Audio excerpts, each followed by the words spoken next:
accident imefanyika hapa Kirereshwa. Kuna msee wa bike amegongwa na gari fulani hapa.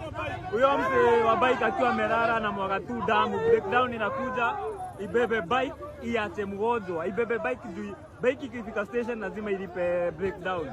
Hii breakdown imekujia bike ikaacha mgonjwa hapo. Hizi breakdown alafu zikifika huko zinakwambia utoe 10k na ati imebeba bike na imebeba hapa Kirereshwa hadi hapa police station. Sasa kuna wizi mingi sana. Bana hii.